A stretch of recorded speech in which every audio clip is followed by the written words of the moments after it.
Hello, everyone, and welcome to another webinar. I am so happy to see your virtual names popping up on that chat. If you haven't already found that chat and Q&A function, please feel free to pop it open with any of those blue and white icons on the bottom of your screen. Yes, we were about a minute late. My apologies, everyone, but we're here now. Hopefully you can hear and see us. I also have put up a poll so that you can make sure you know where the slides are for this presentation. Take a minute and let us know where you're tuning in from. Before I go any farther into my introduction, I want to acknowledge that, of course, the Canadian Association of Social Workers is located on unceded, unsurrendered Algonquin and Anishinaabe territory. And I am so grateful to be able to work, play, live on this amazing, incredible land that has been taken care of for time immemorial. My name is Alexandra Zanis. I am the Social Policy and Communications Coordinator here at the CISW. It is so wonderful to see all of your names, like I said, but it just gets so much better every time we get to join together these days. Let us know what lands you're tuning in from in the chat, or feel free to use that poll on the slides. I'm talking really fast. Okay. As well, I want to introduce our wonderful presenters. Our presentation today is a co-hosted event with the National Right to Housing Network and the Women's National Housing and Homelessness Network. We're so grateful to be joined by two phenomenal presenters. I have been wanting to collaborate with the two of them for a very long time. So it's very exciting that we're being able to talk about the right to housing and the implications for social work practice specifically and social workers. So thank you for tuning in and spending about another hour with us. Your certificate of attendance is going to be emailed to you, but only after the presentation concludes. If you don't get it and it's not in your junk folder, you can log back onto the platform anytime and download it directly from that course completion tracker. I also have put up what's called a handout section. So that handout section is where you can learn more about these two wonderful organizations, as well as some other additional resources, the slide deck, and the CISW peer-to-peer support group, which is your space on Facebook to talk about the challenges of the ongoing pandemic and its impact on social work. You can also pop open that abstract button at the bottom. We'll explain a little bit about the important work we're doing here in terms of the National Housing Strategy and the National Housing Strategy Act. It is very historic, so we're very lucky to have some experts talking about it and walking us through it. I also want you to pop open that speaker bio widget. So we are joined today by Sahar Raza and Caitlin Schwan. I am so grateful. Like I said, you can pop open that speaker bio widget and read a little bit more about the two of them, see what they're up to, see the important work that's being done. Final note is that we have a chat and a Q&A function on this webinar. So chat is for general comments about the presentation, but the Q&A tab is where you can put your detailed questions for our presenters when we get to that Q&A section towards the end. Feel free to pop that Q&A tab open and type your questions throughout the presentation. You don't have to wait till the end. I'll compile them and we'll do a bit of a formal Q&A towards the end there. With all that being said, I'm going to show you the results of this poll. I hope you let us know where you're tuning in from.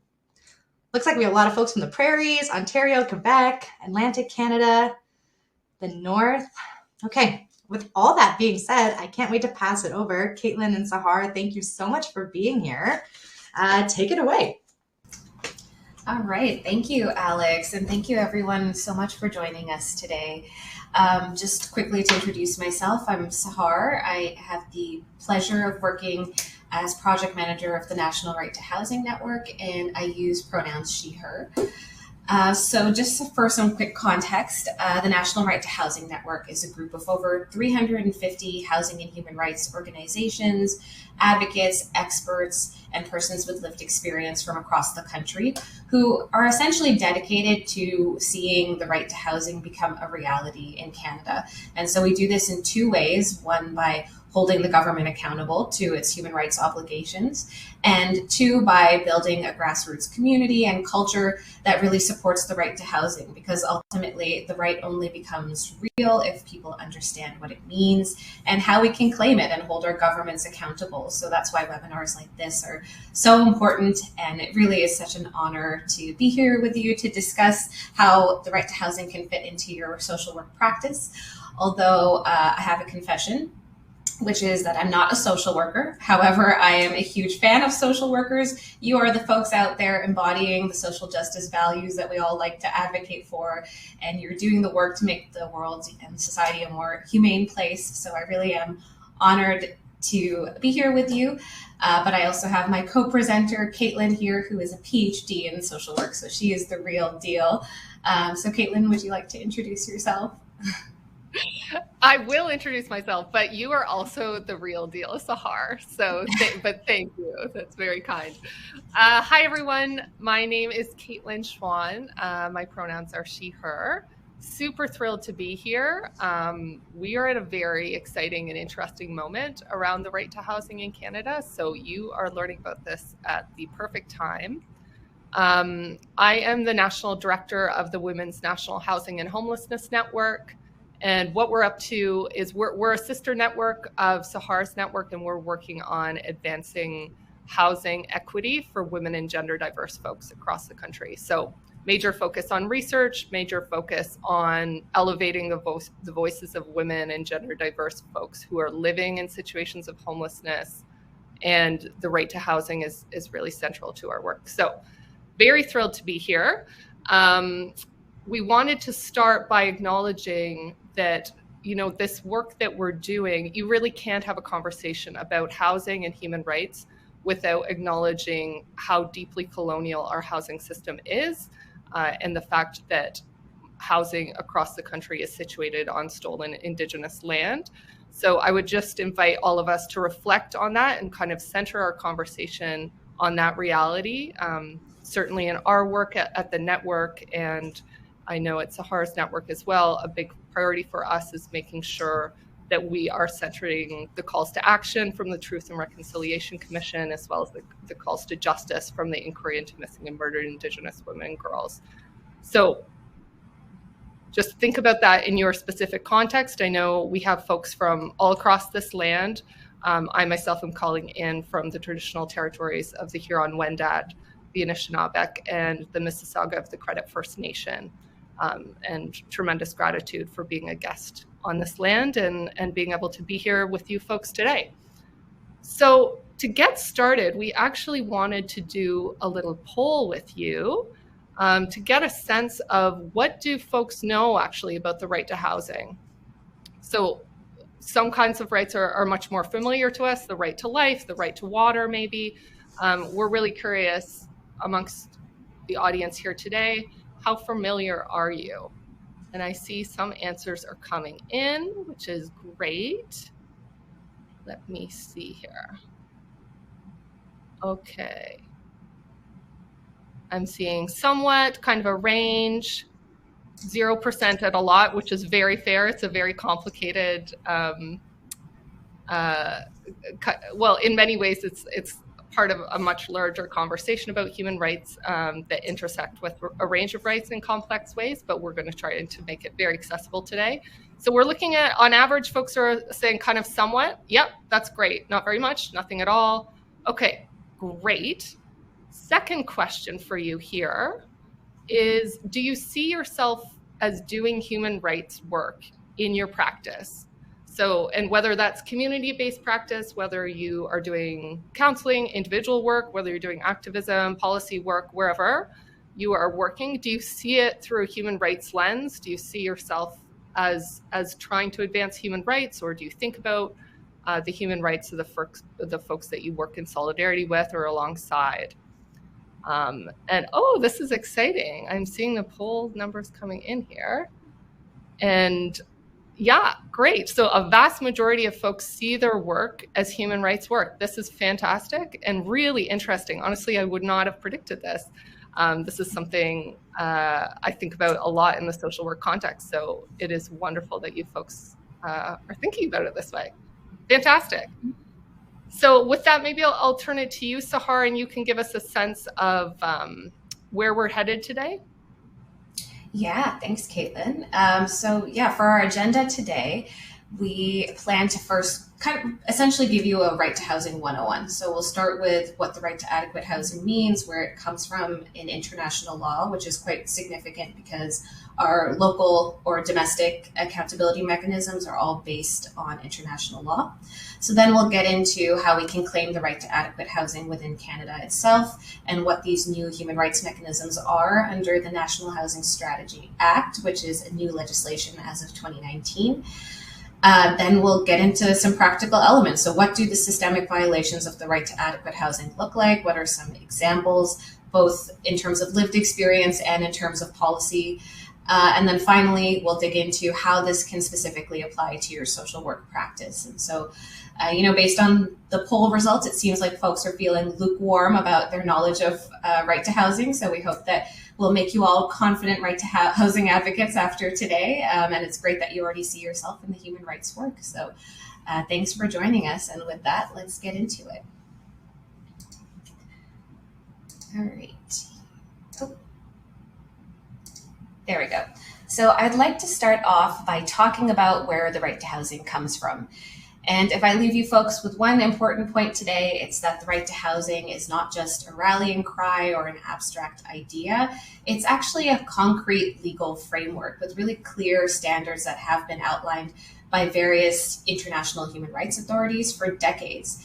And that's because, I'm sure as you know in your work, human rights, like the right to housing, are fundamental and universal. So they are not privileges. And when we think about it intuitively, of course, that makes sense because everyone needs access to a safe and adequate home to, rest their head at night, connect with their communities, and to live any sort of dignified, secure, and peaceful life. And in fact, Canada has recognized this for over 50 years through its international commitments to the fundamental right to housing. Yet what we've seen is, like many other affluent Western countries, Canada has prioritized more individualistic and civil and political rights like the right to vote, the right to life, the right to freedom of expression, which we all inherently understand, but we've really neglected those economic and social rights like the right to housing and the right to food. And this is significant because firstly, Canada has both international and now even domestic legal obligations to uphold the right to housing.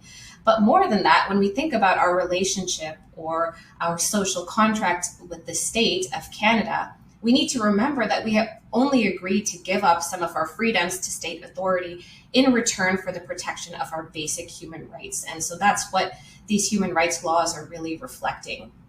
And so the fact that Canada has not only failed to make progress in realizing the fundamental right to housing, but has actually regressed over the past couple of years, with the housing crisis worsening over time, that's an egregious violation of our fundamental human rights. And so that's something that we're really hoping to address through the new mechanisms of the National Housing Strategy Act.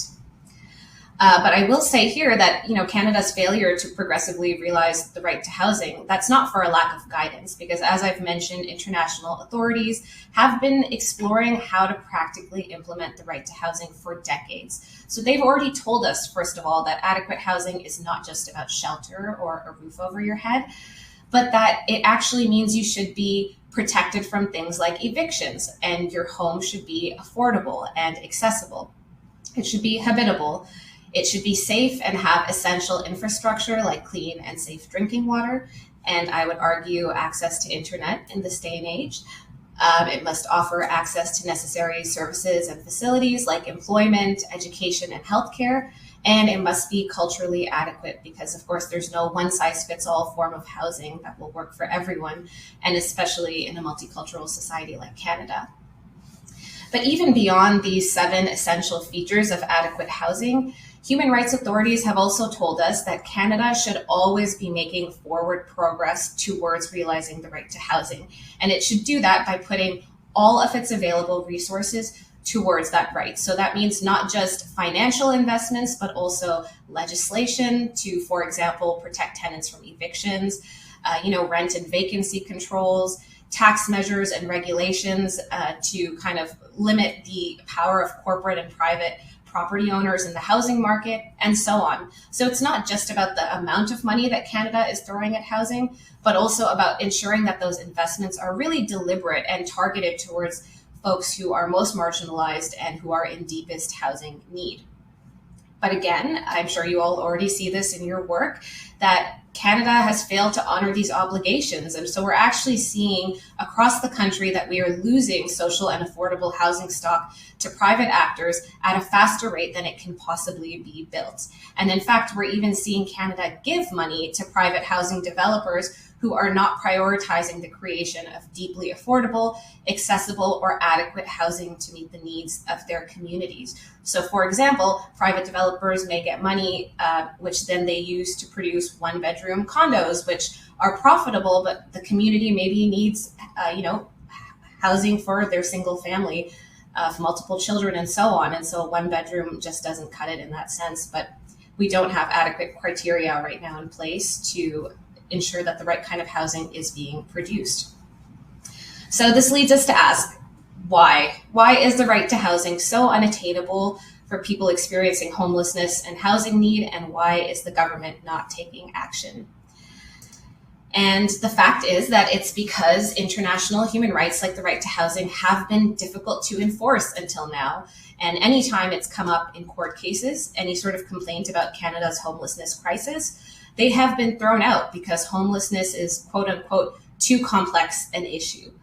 And so while the UN can monitor and investigate issues within Canada, for a long time we didn't have any accessible domestic accountability mechanisms through which advocates and rights claimants like you and I could voice our housing concerns and complaints. And so this is why the 2019 National Housing Strategy Act is so important and so transformational, because it finally gives us some domestic accountability mechanisms through which we can actually mobilize our civil society towards achieving systemic change. And I won't dig into the story of how the NHSA was passed, but I will say that even that is a beautiful story because it was really the efforts and coordination of civil society to build the political will, to meet with government officials, to coordinate a national right to housing campaign, and to even draft the NHSA legislation itself to make sure that it reflected human rights standards. And so it really is thanks to civil society and lived experts that we have this legislation. And those are the folks who now make up the National Right to Housing Network. So that's our little story as well for the network. So now this brings us to the NHSA, this really exciting legislation, because finally, it creates some accountability mechanisms and it allows us to access some housing justice and start holding our government accountable when we are facing inadequate housing.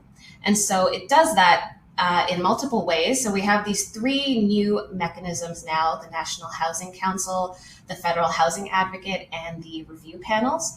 And all three of these mechanisms are going to be conducting research into housing conditions and issues across the country. They are going to be meaningfully engaging with affected communities and marginalized communities to learn about their systemic housing issues. And then they are going to be working with relevant stakeholders from across sectors, so civil society, private actors, governments, and so on, in order to try to address some of those issues. And then some of those issues will also be referred to the review panel, which will be holding these open hearings where we actually get to hear from rights claimants about their systemic housing and dignity issues in order to hopefully land at some really valuable solutions and remedies. And so this is a very exciting process because it moves away from the more adversarial approach of courts, which, as I mentioned, have already not really been successful in the past when it comes to homelessness.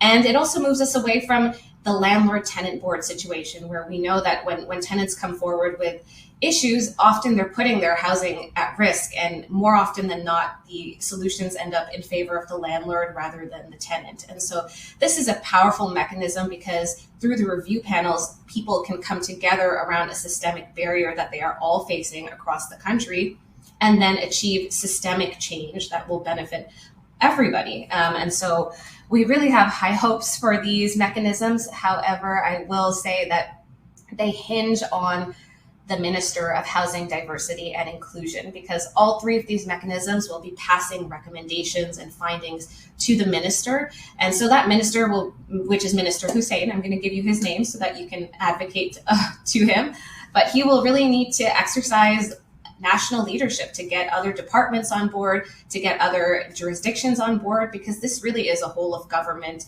task. But he is going to be tasked with getting everyone on the same page. And so very excited to see how this all unfolds. But now you may be wondering, what the heck will the systemic cases and submissions look like? Well, here are some examples for you. And I'm sure that just looking at the list, you have come across many, if not all of these issues in your work. So for example, we know that evictions, and particularly evictions into homelessness, are a huge systemic violation of the right to housing. And especially when the pandemic started, our network actually created a submission under the NHSA, although we didn't have an advocate in place yet to receive the submission. But it was all about the fact that folks who lost their jobs and incomes during the pandemic were primarily marginalized and already low-income folks. And then because of that unpaid rent that accumulated, a whole bunch of people were going to be facing evictions as soon as those eviction moratoria were lifted. And so that was major systemic violation that we were posing a remedy for through rent supplements. So hopefully now that we have an advocate in place, we can start to see some action on that front. Another major systemic issue that we have been coming across in our work, and we're really focusing on these days, is inadequate housing in Northern and Indigenous communities. So in particular, one of our steering committee members is from Northwest Territories and has told us about how her Indigenous community was actually bribed by the Canadian government in the 1950s to relocate with the promise of achieving more, better housing and a better opportunity. And yet now, 60, 70 years later, what they're seeing is, gross violations of the right to housing, really deep poverty, high suicide rates, just like the complete opposite of what they were promised. And the elders in the community still to this day talk about how mismatched those promises are with the current reality. And so that's another huge systemic issue that I think we see repeated throughout rural, remote, and northern communities. Then, of course, there are huge issues with lack of accessible housing for persons with disabilities. And Caitlin may speak to this as well later, but her research found that there were major intersections with disability and women and girls and gender diverse persons' experiences of homelessness. So those are very linked issues.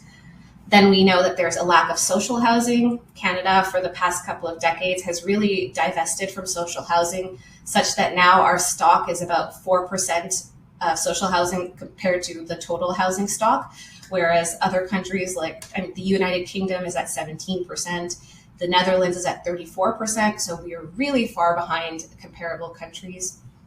Then we have the financialization of housing. Some of you folks may have heard about this before. It's definitely a hot topic these days, and it's essentially speaking to the fact that we have let housing just be driven by the markets and by private interests. And so we're really seeing housing now being treated as a profit-making commodity rather than the social good and human right that it's meant to be.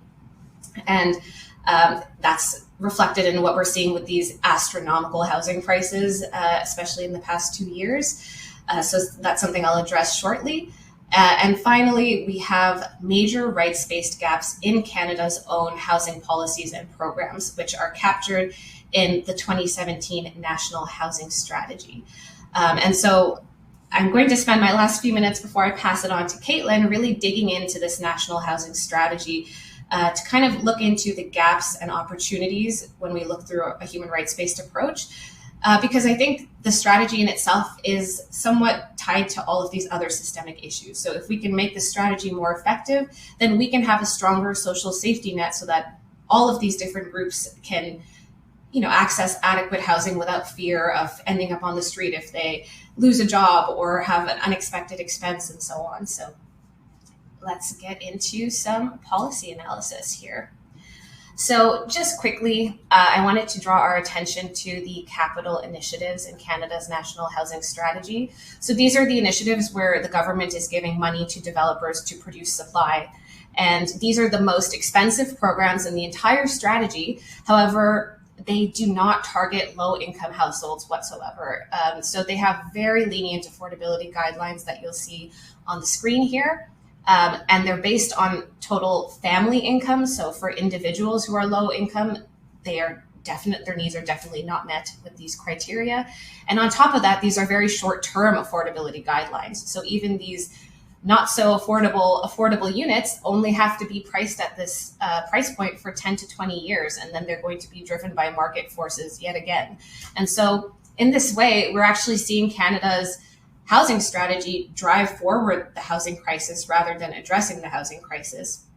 And in fact, just to really demonstrate that, there was one example of an NHS funded project in Toronto that was going to be unaffordable, or is unaffordable, to up to 90% of renter households. So obviously that's not applying a human rights-based lens. It's not targeting folks in greatest need. And so we could really easily address that if we just started implementing some criteria into these programs to make sure that, let's say, 30% of units are permanently affordable at rent geared to income. Or we could ensure that there are rent controls and tenant protections to prevent evictions with all of these new builds. Or we could also earmark more of these funds to social and non-market housing. So there are all sorts of human rights-based solutions. It's just about the political will to really start regulating these private actors and implementing some stricter criteria. And my last point on the NHS, although I could go on for ages about this, is that the NHS is just not meeting the needs of folks in greatest need. So this sounds redundant, but we just spoke about it on an income level. It also applies on a socio-political level. So if you look at the priority groups that are listed in the NHS, they have this list on the left side of the screen here. But then through our community engagements, we've found that there are all sorts of other groups, like, for example, rural and remote communities, or low-income women and caregivers, and so on, who are also disproportionately feeling the impacts of inadequate housing and homelessness, but who are not reflected in that priority list of the National Housing Strategy. And so that in itself is a gap. But then we also see gaps because there is simply no data or monitoring mechanism to see if any of the strategy's programs are actually meeting people on the priority list in the first place. So if we look to persons with disabilities, we don't know if any of these programs are meeting persons with disabilities, but if we look to the criteria of those capital funds that I just spoke about, only 5% of units actually have to be universally designed for persons with accessibilities, whereas we know that 15 to 20% of the Canadian population at the very least is living with a disability. So it's really just, you can deduce that it's not meeting their needs, but really we need those monitoring mechanisms, and that's core to a human rights-based approach. And so ultimately, this is all to say that the human rights principles included in the right to housing, of course, are really transformational because they give us the ability to identify systems and structures and barriers that are leading to inequity and homelessness in our housing system. And they allow us to start thinking about practical solutions and tools to ensure that everyone has access to adequate housing. And ultimately, human rights also recognize that it is the state responsibility to address these really complex systemic issues because there are so many actors at play. And so I will just end off here with this list of key human rights-based principles that we can think about for our own practice and that we can also think about in our advocacy to ensure that the government is upholding its obligations. So, for example, we need to ensure that meaningful engagement is happening with communities who are actually affected by homelessness in the development of all housing policies, programs, budgets, and so on. As I mentioned, we need to prioritize folks in greatest need. We need to get all orders of government involved because this is an interjurisdictional issue. We, of course, want meaningful access to justice. So that means that the Minister of Housing really needs to take the recommendations from the advocate and so on seriously. We need legislative measures. And ultimately, we want to ensure that we are avoiding retrogressive measures. So anything that takes Canada backwards into a deeper housing crisis, which includes, we're hearing a lot about improving supply, but if housing supply is being created without any of these checks and balances that I've mentioned, then we're just going to keep exacerbating the housing crisis. And so that in itself can be considered a retrogressive measure. So with that, I will pass it on to Caitlin, who will really dig into how this all applies to your social work practice. Great. Thank you so much, Sahar. That was brilliant. So I'm going to spend 15 minutes kind of convincing you folks that the National Housing Strategy Act is a huge deal in terms of how you think about and do your work as social workers. I know there's probably folks here who are not social workers, but who are doing community-based work or doing advocacy work, policy work. But regardless, I think this is a key tool for us to use in terms of transforming housing outcomes, but also broader outcomes for the communities that we are working with. So to get started, I think many of you will be familiar with this is the kind of standard framework that's often used in social work to think about our practice. I was very lucky to do a PhD in social work, have so much love for that field. And this is kind of a helpful structure for us to think about where does the right to housing fit within the macro practice, within meso or community level practice, and within micro practice. So as you folks will know, the macro practice in relation to the right to housing is really about thinking about questions like how are we organizing our political and economic structures to make it either more or less possible for all of us to access adequate housing. And there are really big budget questions there, for example. So a human rights analysis asks us to ask a question like, does it make sense for us to invest millions into hosting the Olympics when we are seeing, decade-long water boil advisories in First Nations communities across the country? That's a human rights question, and it's a macro kind of question about how we are organizing our resources, how we are structuring our political choices across the country. At the meso level, again, I'm imagining a lot of you folks are probably working at this level and trying to advance justice, trying to serve groups or individuals who have been marginalized. A key question for us around the right to housing and human rights more generally is how are we engaging communities in actually designing housing, in designing housing solutions that meets their needs? So, for example, cities make big decisions about zoning all the time. To what extent are those decisions participatory? To what extent do folks with disabilities have a say in zoning, in occupancy standards, in various standards around building codes that make it more challenging to access housing? And then thinking about the micro level, there'll be probably a good chunk of folks who are doing that kind of work here too, doing practice with individuals and families. The right to housing really has implications here too. A question that I think is important for folks working in this area to ask, are the ways in which we're delivering services or counseling or housing actually fortifying people's housing, or are there challenges we're facing where we're actually undermining people's housing stability? So, like, for example, I used to do a lot of research in the youth homelessness space, and what we found is that young folks who had a history of child welfare involvement are 170 times more likely to become homeless. So there's problems at the structural and system level around that. But when we also interviewed kids, we did focus groups with young people, they said there's also a lot of problems with us, like social work practice, in terms of undermining housing stability.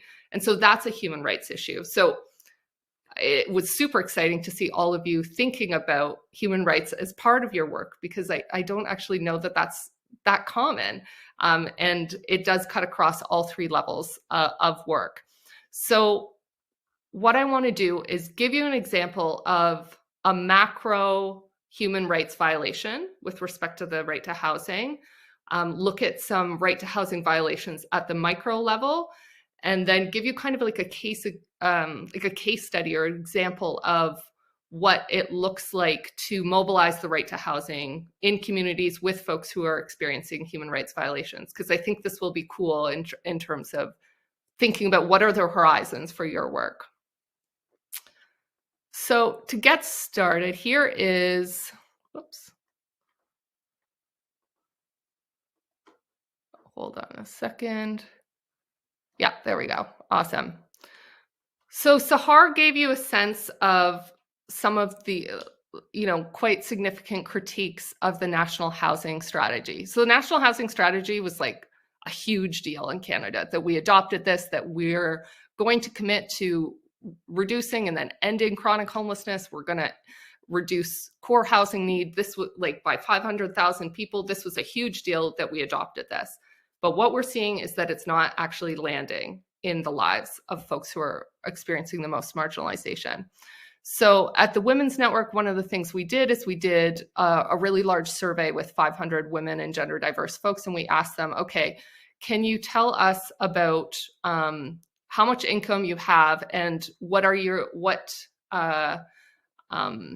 strategies are you using to kind of make ends meet? And so these were folks who are experiencing homelessness. And on average, folks had almost $600 left after paying for housing. Many folks had nothing left. Only 14% had enough for basic necessities after they'd paid for their housing most recently.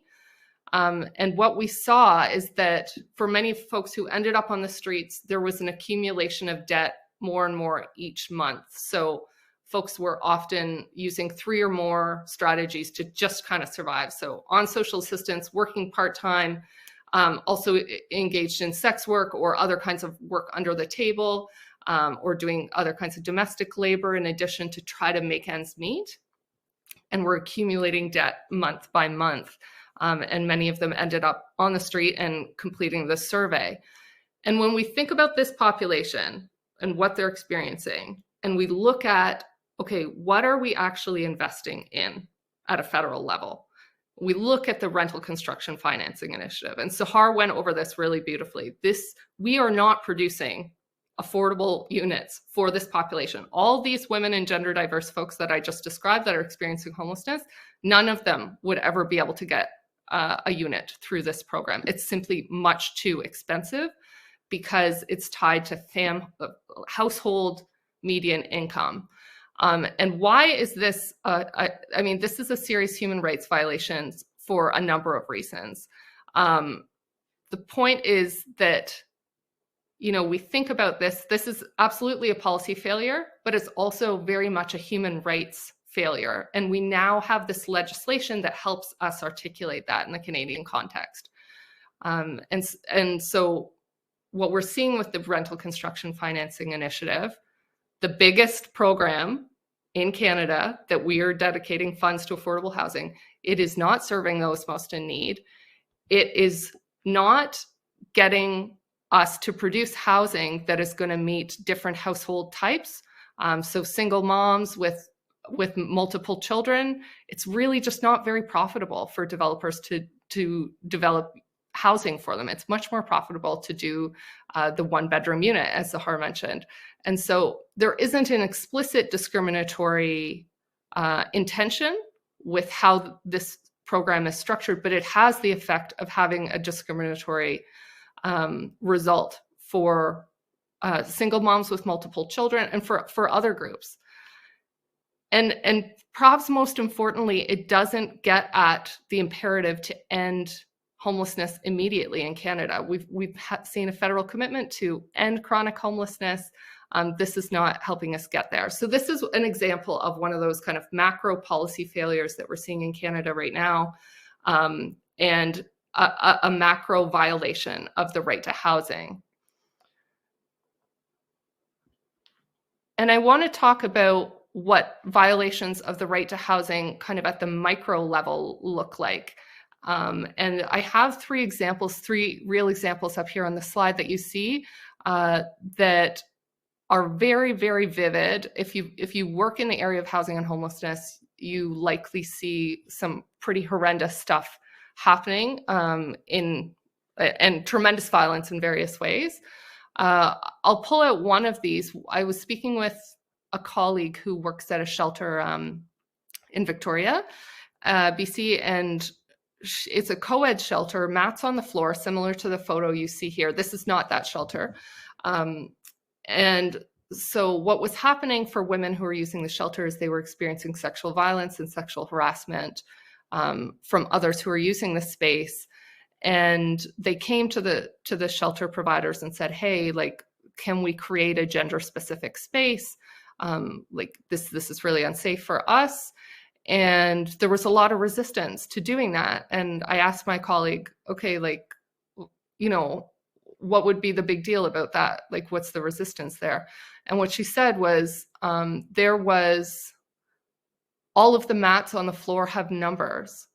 And there was concern that reallocating space would mess up the numbers of these beds. And so what you have happening here in this situation is women's right to security, to freedom from violence, to safety, to, you know, bodily autonomy. All of this is coming secondary to an administrative requirement of keeping these numbers of mats allocated in a way that is going to be reportable to the funder and that kind of fits within the system in terms of how we deliver services. So, and I imagine probably a range of you folks have, I think many of us have worked in systems where you think this bureaucratic or administrative structure is so wild and is so contrary to how we think about what it means to do work that advances and supports people's dignity and their autonomy. And this isn't to beat up on shelter providers at all. It's to say we're living in a structure where we've built various service provision in ways that aren't necessarily aligned with advancing or protecting human rights. And the National Housing Strategy Act is actually this really cool tool that we can say, okay, this is our horizon now for service delivery in the homelessness sector or in sectors that intersect with housing. And you can use it as a tool for internal advocacy in your organization, in your community more broadly, because there are these kind of very micro human rights violations that are happening all the time that are so powerful that shape people's lives. So I would just encourage you to think about that and what that means for you in your work.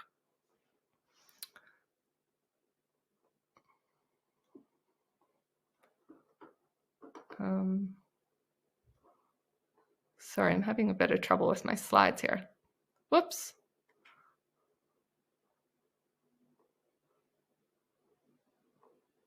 Yeah, there we go. Okay. So I think the questions you should ask yourself as social workers is, you know, how can we actually leverage the right to housing legislation to advance equity and justice for the communities you work with? Certainly understanding what the right to housing is. You folks are on the way. You are here. So good. How it applies to your work is going to be really key. And educating the communities you work with or work in solidarity with about what the right to housing is and their mechanisms for accessing and claiming that right is so key. So Sahar kind of explained that in her presentation. I have the infographic here too, but we're going to send you some material about what it would mean to actually submit a claim. So the Women's National Housing and Homelessness Network, we are developing a claim right now around gender inequities and discrimination in the area of housing for women and gender diverse folks. I mean, call out to anyone who's doing work in this area and wants to connect and join that claim. But there is these really cool mechanisms to put forward to create public hearings where women who are experiencing homelessness can come and give voice to those realities. Third, building capacity. So many of you will be doing this in your work, helping your colleagues and peers understand, you know what, this is a human rights issue, and how are we going to embed that in the organizational, like a human rights approach in our organizational culture or in our work. And then finally, supporting communities experiencing human rights violations to really make that claim. And what I want to do is very quickly run through an example for you of what that could look like. So previous to the work I'm doing now, I worked with the United Nations Special Rapporteur on the right to adequate housing. And one of the things we were really concerned about was the treatment of folks living in encampments across Canada, and the urgency of that issue, certainly in relation to the pandemic, but prior to that as well. So we developed a national protocol on what government's obligations are, their human rights obligations under international human rights law and domestic law, now that we have the National Housing Strategy Act. And we developed this protocol that outlines it and kind of hits on these 8 key principles. And so have a look at that. I won't belabor it, but what we did to support that, support folks who are living in encampments, we developed the protocol. We worked with a range of researchers and legal scholars across the country to kind of develop localized evidence base on violations of the right to housing for people living in encampments. So here's a couple of reports in the Toronto context that kind of looks at, okay, what Toronto bylaws are violating the right to housing for folks living in encampments? What would a rights-based approach look like in this local context? And then we also developed a series of materials for folks living in encampments about what their human rights are. So these were handouts that we developed and have distributed across the country to various encampments, alongside some training and supports that way. And what has been super cool is we've seen communities and encampment residents take up the protocol and take up these materials in ways that really enabled them to advance the right to housing, that enabled them to push back against encampment evictions, for example. So what you're seeing here is this incredible moment where there was an encampment in Beacon Hill Encampment in Victoria. The community had built outdoor showers for folks living in encampments, and the city had come and shut the water off so that they couldn't be run. And here you have residents who printed out a quote from the protocol that the United Nations Special Rapporteur developed, had it up there, was able to push back and claim space in that way.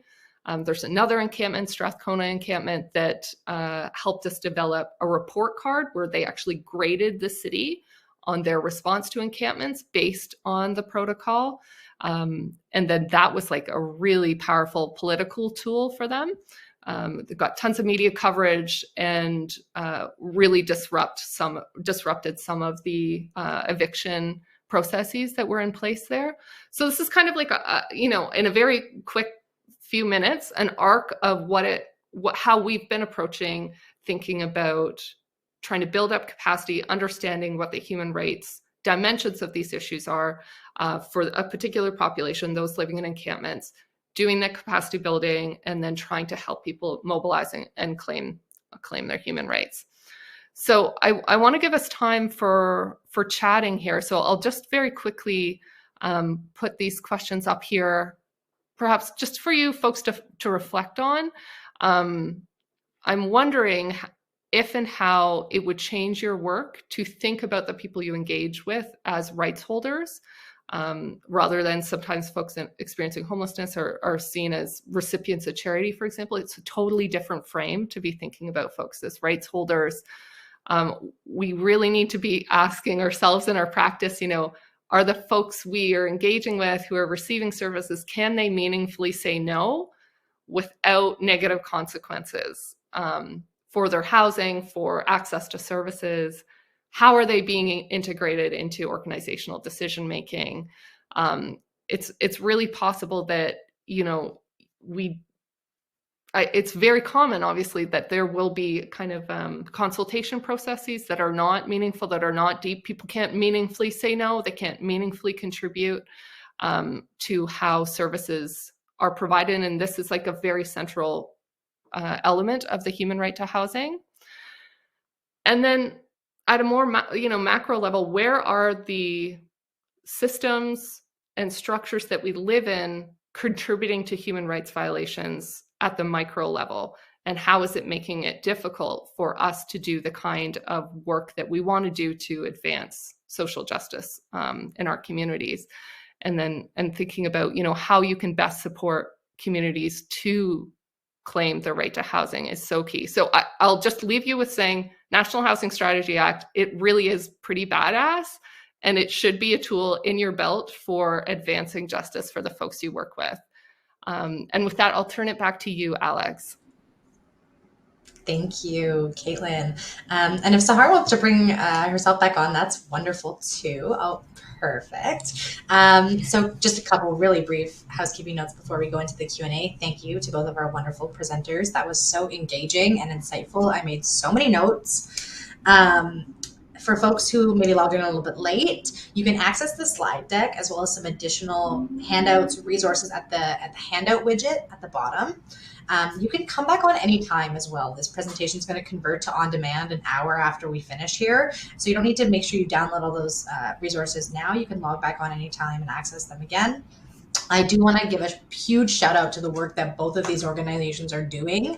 Advocacy work is tough, as many social workers know, and can be a lot of work and unfulfilling and unrewarding until you get those big wins. So the National Housing Strategy Act was one of those big wins. I remember I was actually in Vancouver at the time, and I remember when it finally came out and we saw the minister at the time say that housing was a human right, and it felt so validating. Okay, with that being said, feel free to use the Q&A tab. We have a lot of questions, so I'm going to get into them. One right off the bat, though, is many social workers in here wondering, we have two jobs: to provide immediate services, but also to advocate for long-term systemic or societal change. I don't know if either of you have any kind of insight on how folks can support you in your work or support any advocacy around ensuring that those amendments and changes to the NHS are meaningful for what's happening on the ground. Ooh, amazing question. Sahar, do you want to go first? Oh, sure. There's a lot you can do. I would say join our networks. You can email us anytime and just let us know what you're seeing on the ground. We totally understand that people don't have time to make submissions and so on, but that's what we're here for. So tell us what you're seeing, and then we use that to advocate to the government and to bring forward systemic submissions. I will also say that the Office of the Federal Housing Advocate has created this very low barrier submission tool, so that if you're just seeing something across the board in your work over and over again and you just want to raise it so that they can begin to investigate, it's quite simple. You can just go in and say, we're noticing that a lot of tenants are being evicted in this one building. Can you look into it? So there are some low barrier options, but I think really it's just staying engaged with our networks. When we give you a call to action, do the 2-second click. And I think we saw with the passing of the NHSA that the power of civil society when we coordinate and mobilize together. So just staying in the conversation with us. Thank you for asking that, by the way.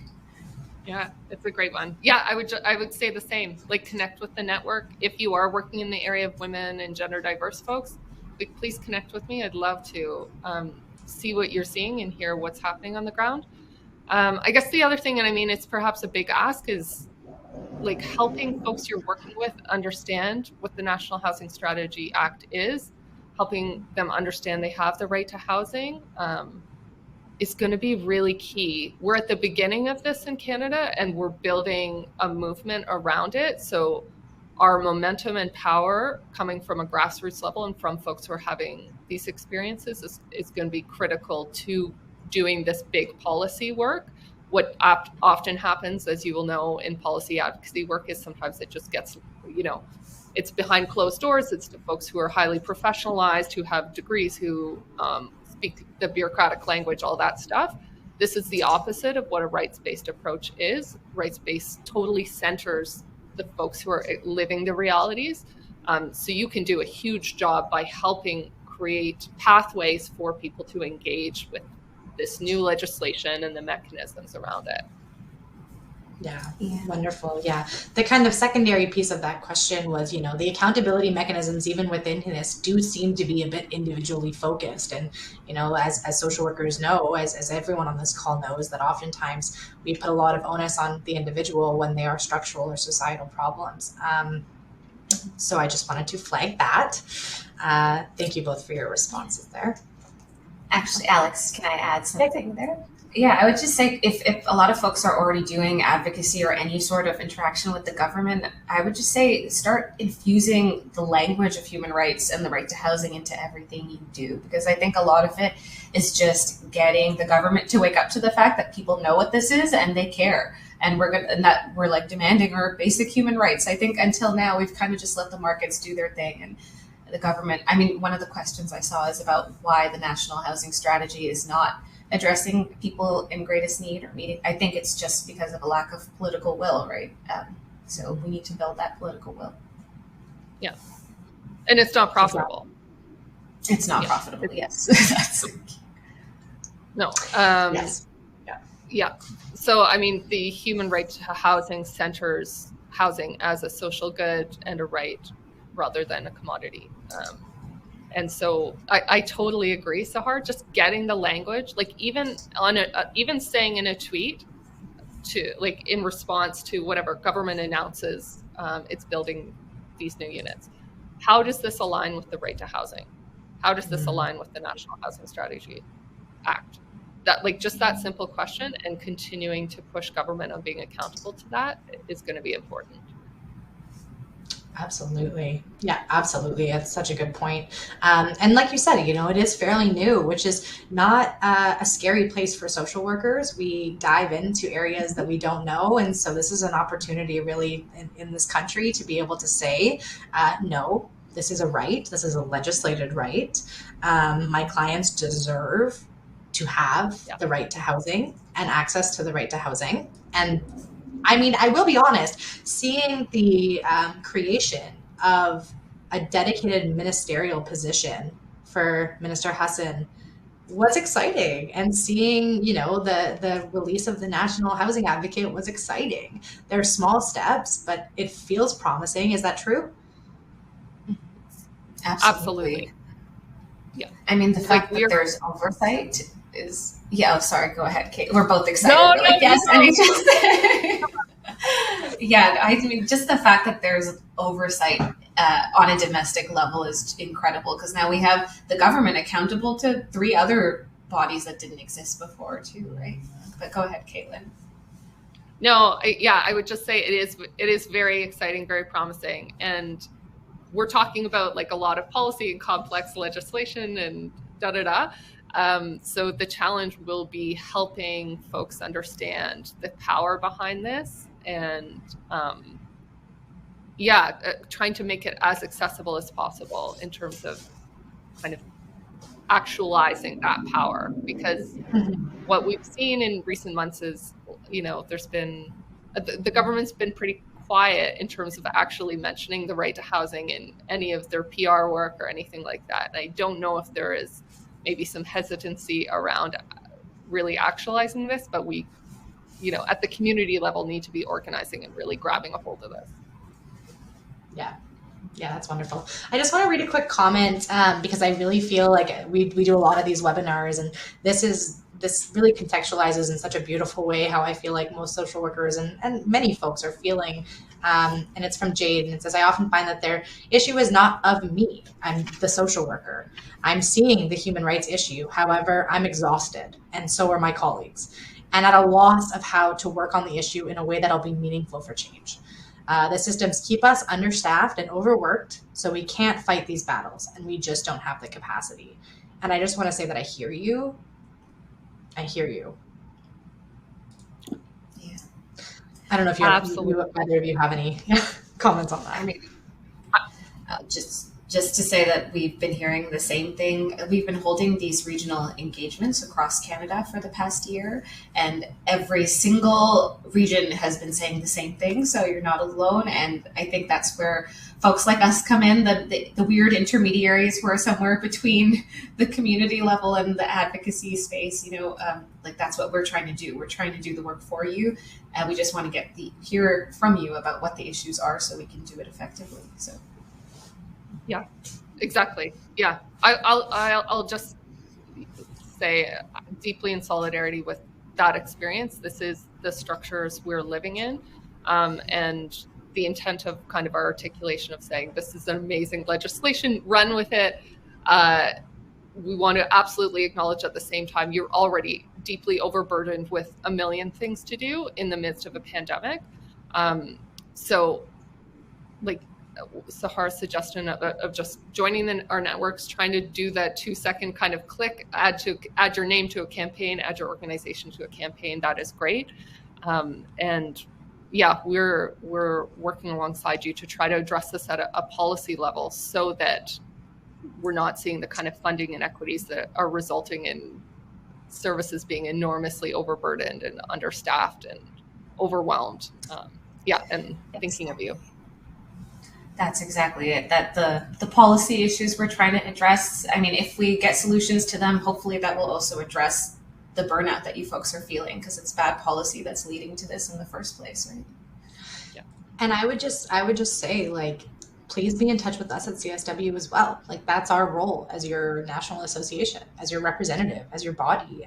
We are supportive of all these coalitions that do specific advocacy work. And so if you haven't registered for things like the Reporter, like our monthly newsletter and stuff like that, where we compile some of the ways for you to engage, I would recommend doing it.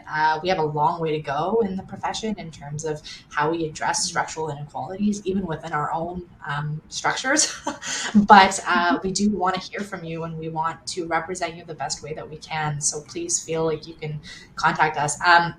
We are kind of getting towards the end of this presentation, which is unfortunate because there's so much to say and talk about. But I do kind of want to end on one other little note. And I'm going to say the CSW position on this, but please feel free to give me your folks' opinions on it. One of the question is, is there a connection between the right to housing and the issues that we see within disability payments? I would even broaden that to any form of social assistance payments, but I hear you on the disability piece. Because that is a specific issue.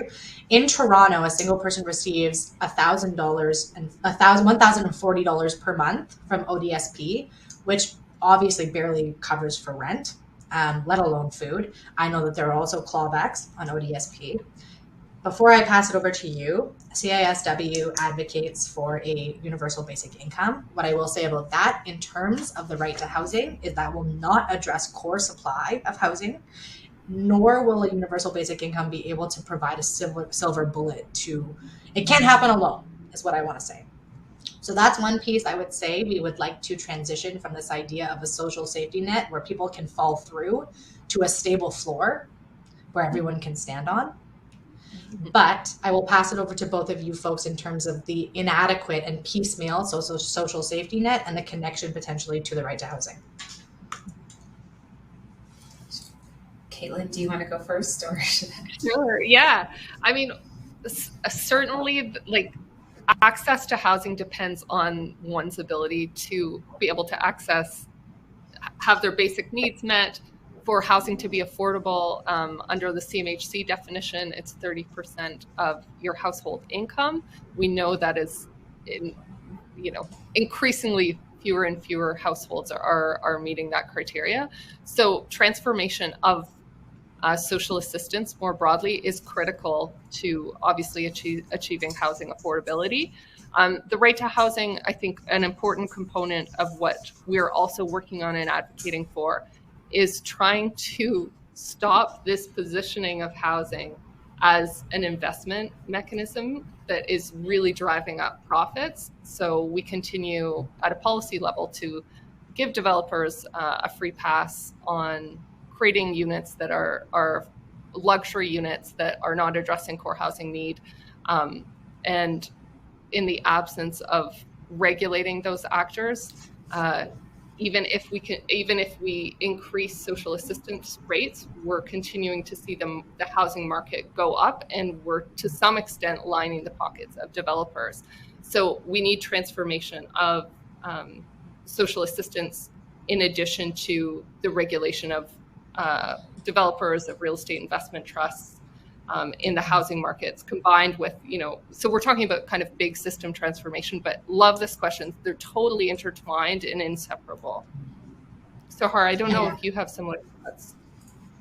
I mean, I think you hit it, Caitlin, but one tool that I think could address this, and is something that we're increasingly using in our advocacy, is that concept of rent geared to income. So yes, the income supports need to increase, but if the income supports are low, then the cost of housing should match that. And as Caitlin mentioned, people should not be spending more than 30% of their income on housing. And so that's kind of the principle behind it, that we should kind of redefine affordability based on that ratio. And then it can really be contextual based on what your income is.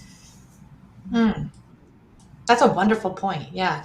And something I feel like we don't talk about as much is that rent geared to income piece, because I can tell you right now that living in Ottawa, my rent is not 30% of my income. It is significantly more. I'm sure for many people on this call, they feel the same way.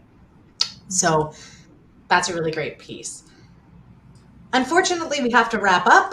I wish we could stay on all day and continue to chat. So for folks who are, logging off, I just want to flag for you that you can share this webinar with people. In an hour, it's going to convert to a recording, and it'll be sent to your inboxes as well. So feel free to share it with folks. Feel free to share the resources, the important work that's being done. We would love to see as many people watch this webinar as possible. A huge thank you to all of you for coming and being so engaged and asking such insightful questions. It's always such a pleasure, such an honor. You know how to get in touch with me. You know how to get in touch with our wonderful presenters. There is a lot of work that goes on behind the scenes before these presentations are ready to see you all and be live. So just a huge shout out to Sahar and Caitlin for all the work that they put into this in the back end. We are so grateful. I'll give you folks, I'll give you the final words before we wrap up, but just thank you for being here. Oh, that's way too much pressure, Alex. Just thank you, and everyone's awesome here. I don't know. Yeah. Yes. Wonderful to be here. You folks are doing amazing work, sending you solidarity in the midst of third calendar year in this pandemic, and as you continue to do this work.